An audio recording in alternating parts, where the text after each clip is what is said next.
Depuis toute petite, mes parents n'arrêtent pas de me demander ce que j'aimerais faire quand je serai grande. À mes 5 ans, je leur avais dit que j'aimerais être boulangère. Quand j'ai eu 8 ans, je me souviens avoir dit que j'aimerais travailler à l'hôpital. Mais alors là, à mes 10 ans, je leur avais dit que j'aimerais être femme au foyer. Ils étaient complètement étonnés. Comment ça tu peux passer de médecin à femme au foyer? Bref, le temps est passé, j'ai grandi, j'y ai réfléchi et j'ai trouvé le point commun entre ces trois professions. Quand je disais à mes parents que je voulais être boulangère, à votre avis, qu'est-ce qu'ils s'imaginaient? Ils s'imaginaient moi en train de pétrir la farine, former les baguettes de pain, servir la clientèle, bref, faire la boulangère quoi. Mais moi à l'époque, ce n'est pas du tout la définition que j'avais d'une boulangère. Je voulais ouvrir et gérer une boulangerie dans le but de créer des emplois. Lorsque je leur ai dit que je voulais travailler à l'hôpital, je ne voulais pas soigner les malades. Je voulais créer et diriger un hôpital. En fait, je voulais veiller à ce que tout le monde ait accès à des soins de qualité. La femme au foyer, j'ai eu du mal à le comprendre, mais finalement, j'ai compris. En fait, c'est parce qu'elle accompagne et prend soin d'une famille entière, de sa maison également et un pouvoir de décision. Voilà, en clair, je voulais gérer. Je voulais être la meneuse de quelque chose de grand. En bref, je voulais entreprendre. Je voulais résoudre un problème d'envergure et avoir un impact positif sur le monde. Créer des emplois, permettre des accès faciles et rapides à des soins, aider les personnes. Pourquoi irais-je créer un e-commerce dans le but de juste vendre? Il y a tellement plus à faire, tellement de problèmes à résoudre. Pourquoi ne pas creuser à ce niveau-là? Pourquoi ne pas créer une entreprise à impact? Je suis Stella Toukam, passionnée par l'entrepreneuriat à impact, étudiante en stratégie digitale. Je vais vous expliquer aujourd'hui pourquoi ce nouvel écosystème, donc les entreprises à impact, séduit ces entrepreneurs en France. Je vais tout d'abord vous expliquer ce qu'est une start-up à impact. Contrairement aux entreprises traditionnelles qui, elles, vraiment se basent sur la maximisation des profits, elles vraiment placent au cœur de leur activité une cause environnementale, sociale ou économique. Donc depuis quelques années, les startups françaises sont évaluées par la BPI, la Banque publique d'investissement, et France Digital selon des critères de développement durable définis par l'ONU. En effet, l'ONU a réalisé en 2017 des 17 objectifs de développement durable basés sur des causes économiques, sociales ou environnementales. Les voici. On y retrouve la pauvreté, la faim, la santé, la protection de la planète, la paix et la justice et bien d'autres. Pour vous dire, les sujets sont très larges et diversifiés. Bien que ces sujets soient tous plus complexes les uns que les autres, certaines entreprises françaises ont réussi à tirer leur épingle du jeu puisqu'elles ont vraiment réussi à allier le côté commercial et le côté de l'impact social, tout en prouvant qu'il est possible en fait d'allier rentabilité et responsabilité sociale. Parmi elles, on peut citer Blablacar, la plateforme de covoiturage qui permet aux utilisateurs de partager leurs trajets en voiture pour réduire les coûts et l'empreinte carbone. Ensuite, on a Phoenix. Phoenix est une start-up qui lutte contre le gaspillage alimentaire en connectant les commerçants dans des invendus avec des consommateurs ou des associations qui peuvent en bénéficier. Too Good To Go, c'est une application mobile qui permet aux utilisateurs d'acheter des repas à des prix réduits auprès des restaurants, des supermarchés et d'autres établissements alimentaires. Ici, vraiment, on lutte contre le gaspillage alimentaire. Et enfin, on a Tesla. En fait, Tesla vise à accélérer la transition mondiale vers l'énergie durable en proposant des voitures électriques haut de gamme et en développant des solutions d'énergie renouvelable. Maintenant qu'on vient de lister certaines entreprises en impact qui ont réussi, on va maintenant voir un petit peu quels sont leurs points en commun. Elles ont une mission claire et basée sur l'impact, un modèle économique durable. Elles mesurent leur impact en mettant en scène des mécanismes qui leur permettent vraiment de quantifier l'impact qu'elles auront généré. Elles allient innovation et créativité. Elles travaillent très souvent en étroite collaboration avec des organisations à but non lucratif, des gouvernements. Et enfin, elles valorisent la transparence et la responsabilité. Maintenant que vous savez ce qu'est l'entrepreneuriat à impact et ses enjeux, on va se concentrer sur quelques chiffres. Comment les startups à impact évoluent en France? Sachez que depuis l'année 2021, l'évolution des startups à impact est jugée d'une ampleur inédite. En effet, selon une étude réalisée par la BPI et France Digital en novembre 2022, les startups à impact ont augmenté de 28%, passant de 840 startups à 1074. En moyenne, les startups à impact répondent à 3 objectifs de développement durable. Tout d'abord, on a l'environnement, avec des sujets comme la réduction des émissions de gaz à effet de serre, la préservation de la biodiversité, la gestion des ressources naturelles, la lutte contre la pollution, etc. La catégorie environnement représente plus de la moitié des startups listées dans cette étude, soit 190 startups.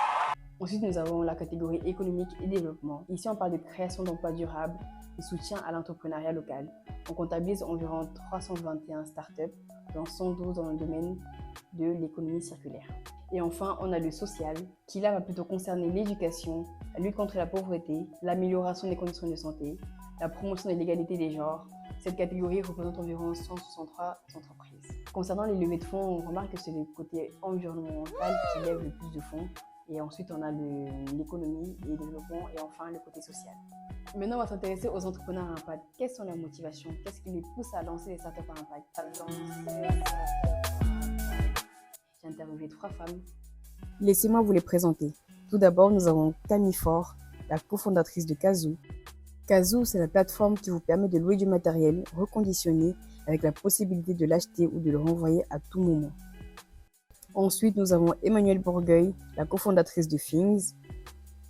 Things, c'est la plateforme de réparation qui vous permet de réparer tous vos objets du quotidien, couture, cordonnerie, vélo, électronique ou même votre mobilier, et tout ceci grâce à des artisans sélectionnés de qualité près de chez vous.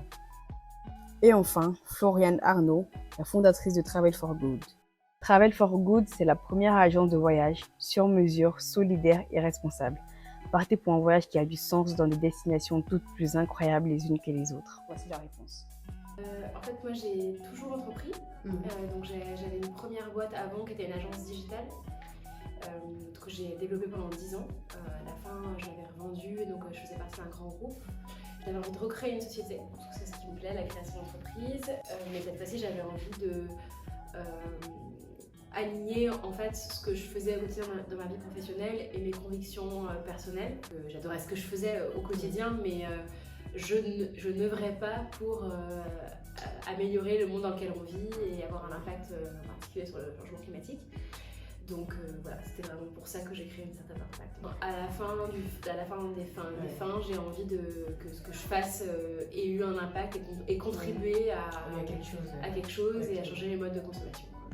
Après de nombreuses années dans un groupe international et même multinational d'énergie, j'ai décidé de faire une reconversion parce que je voulais faire quelque chose qui ait plus de sens au plan impact sociétal, environnemental, et aussi mettre mon expérience dans le marketing et la communication au service de jeunes et de la transmission.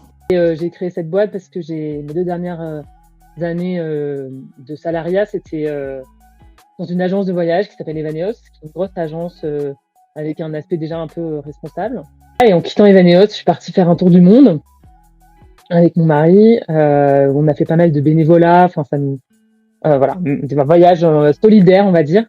On a rencontré plein d'assos, etc. Et moi j'ai toujours aimé beaucoup ce genre d'expérience. Et donc de là est née cette idée de, en fait moi je cherchais un projet qui me passionne, quoi. Voilà, c'est surtout ça. Donc évidemment je cherchais à avoir de l'impact parce que ça me semble important. Je peux difficilement être passionnée par un truc dont le seul but est rapporter de l'argent. En fait, ça me convainc pas à 100%. Donc je cherchais un projet où je puisse être utile aux autres, un projet qui sur un sujet qui me plaît. Et donc là, j'ai mixé tourisme parce que j'adore voyager et impact parce que du coup, je trouvais ça intéressant de mettre en avant des assos locales et d'aider les gens à voyager mieux, quoi. J'avais besoin d'un projet qui me prenne un peu au trip, quoi. Je vais maintenant vous présenter les avantages et les inconvénients liés à la création d'une startup impact. Les avantages. Tout d'abord, il faut savoir que c'est très attractif pour les talents et les investisseurs. Mais pourquoi les talents? En fait, les entreprises permettent aux talents de s'engager pour des projets porteurs de sens et aussi de contribuer à la résolution des problèmes environnementaux et sociaux. Les jeunes talents qui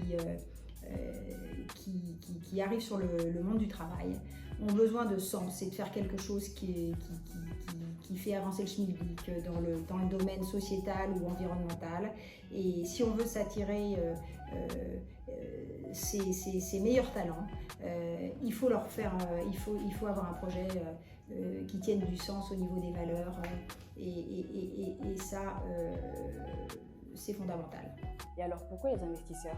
En fait, l'impact investing est devenu vraiment une tendance chez les fonds d'investissement. Et oui, les investisseurs sont devenus de plus en plus sensibles à ce type de start-up parce qu'elles sont considérées comme plus pérennes et plus viables au niveau économique. Deuxièmement, ils bénéficient d'une résilience économique. Comme je vous l'ai dit au départ, ce sont des marchés porteurs, donc elles ont beaucoup plus de chances de maintenir leur activité et de prospérer. En plus de cela, les startups à impact ont accès à des financements spécifiques. On peut citer les fonds d'investissement, les subventions, les concours et d'autres formes de financement dédiées aux entreprises à impact, permettant de surmonter les défis financiers. Dernièrement, on a possible d'avoir un avantage positif sur le monde, parce que ça reste quand même une grosse fierté de lancer un projet à impact et de faire évoluer les comportements. Nous allons maintenant parler des inconvénients. En fait, l'un des premiers inconvénients, c'est vraiment de savoir mesurer son impact sur les dimensions sociales et environnementales. Il est vrai qu'établir des indicateurs de mesure pertinents et fiables peuvent s'avérer complexes. Pour le deuxième inconvénient, on peut vraiment parler des conflits entre les objectifs commerciaux et les objectifs sociaux. C'est-à-dire que trouver un équilibre entre générer des revenus et avoir son impact social peut être vraiment très délicat, car il peut y avoir des compromis à faire et des décisions difficiles à prendre. La première difficulté que j'ai, c'est que par exemple, j'ai moi-même décidé d'octroyer 3% de tout ce que je gagne à des assos. Mais du coup, ça veut dire que je gagne moins. Et donc, quand tu es un entrepreneur qui débute, qui gagne forcément pas beaucoup, ça pique de prendre 3% de pas beaucoup pour le donner et qu'il te reste encore moins et tu sais pas si ta boîte va marcher, etc. C'est difficile. C'est difficile de maintenir le cap et de dire ok, non, je garde pas tout pour moi, je donne parce que c'est ce que j'avais prévu de faire et voilà, on tient la ligne de conduite. Ça, c'est pas évident. Si demain quelqu'un m'appelle en me disant j'ai un gros groupe de voyageurs qui veut faire un voyage un peu pas très responsable, etc. Est-ce que je dis oui ou est-ce que je dis non, tu vois? Parce que financièrement, ma boîte en a besoin. En même temps, ça correspond pas exactement à notre positionnement, c'est pas ce qu'on veut promouvoir, donc je sais pas. Moi, je promets des voyages qui incluent par exemple du bénévolat, mais souvent les gens qui sont intéressés par ça va être des jeunes, des étudiants qui n'ont pas forcément beaucoup de budget. Donc je fais des voyages comme ça, mais je me rends bien compte qu'en fait je peux pas en faire mon gagne-pain. Enfin, ça va être difficile parce qu'ils ont un tout petit budget et qu'il faudrait beaucoup de ces voyageurs-là pour être rentables. La dernière difficulté, c'est vraiment le manque de financement. Même si les fonds d'investissement se développent, il faut savoir que la demande est vraiment très élevée et c'est compliqué de combler ces demandes. En 2021, seulement 19% des startups à impact réussissent à prospérer, contre 46% des startups dites traditionnelles. En fait, ça montre vraiment qu'il y a un progrès à faire à ce niveau-là. D'ailleurs, certains entrepreneurs disent que ces aides sont vraiment destinées aux startups qui sont déjà avancées. En fait, il y a beaucoup de ces aides qui interviennent une fois que tu es mature. Parce qu'il y a beaucoup de ces aides en fait, qui sont liées à par exemple des charges allégées, une réduction d'impôts, des choses comme ça. Parce que quand tu crées une boîte en général, tu perds de l'argent, donc tu ne payes pas d'impôts.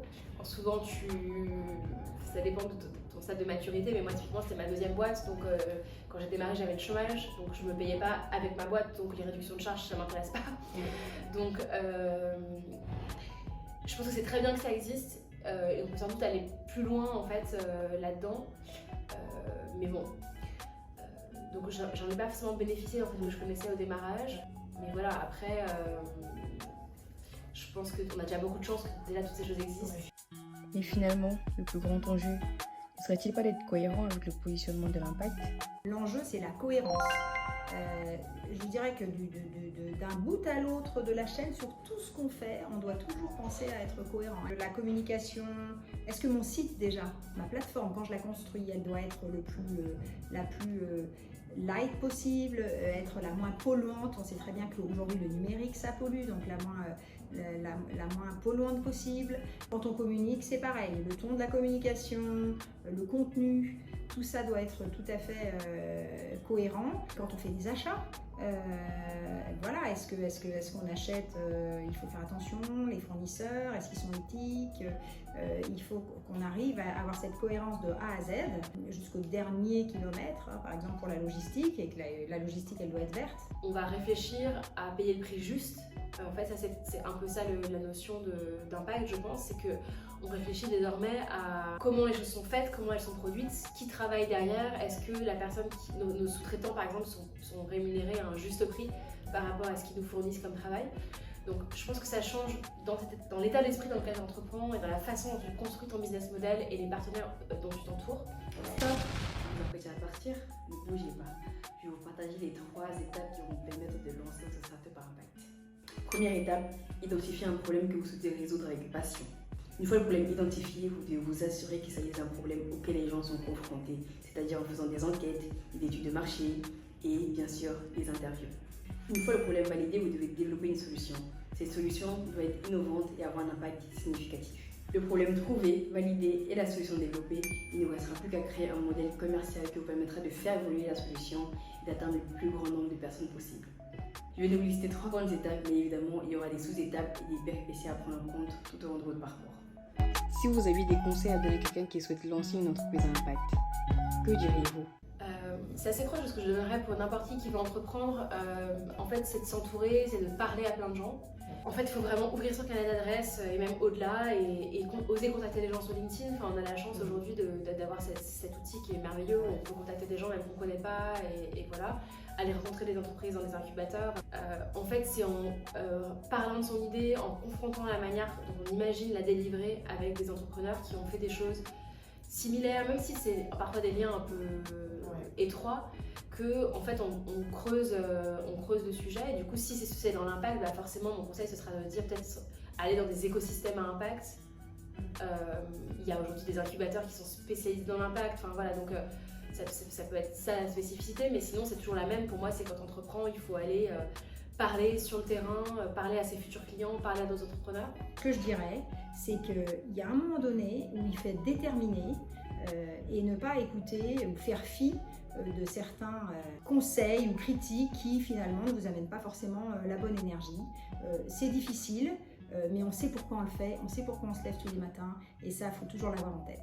Une chose à savoir, c'est que les startups à impact ont un risque d'échec beaucoup plus élevé que les startups traditionnelles. Mais la récompense reste aussi très élevée. Et si vous réussissez, vous pouvez faire une réelle différence dans le monde. Mais alors, on peut dire que les startups à impact, c'est l'avenir? C'est l'avenir. C'est l'avenir parce qu'on n'a plus le choix. Il y a urgence au niveau du réchauffement climatique. Moi, j'en suis convaincue en fait parce que j'ai le sentiment que il y a plein de grands groupes qui font des choses super, hein, mais en général, ça reste quand même c'est la loi de l'inertie en fait. Enfin, ils sont lancés sur un business model qui est le leur. Et c'est plus compliqué de révolutionner une boîte qui fait 5000 personnes que de créer quelque chose directement qui va dans le bon sens. Comme vous l'aurez compris, il faut vraiment être très ambitieux pour lancer un tel projet. Êtes-vous vraiment ambitieux? Pour ma part, c'est vraiment un sujet qui me passionne. Depuis petite, je rêve d'entreprendre de manière positive. Mais quelle idée vais-je trouver? Quel problème vais-je résoudre? La suite aux prochains épisodes. Je suis Stella Tokam et bientôt vous allez entendre parler de moi.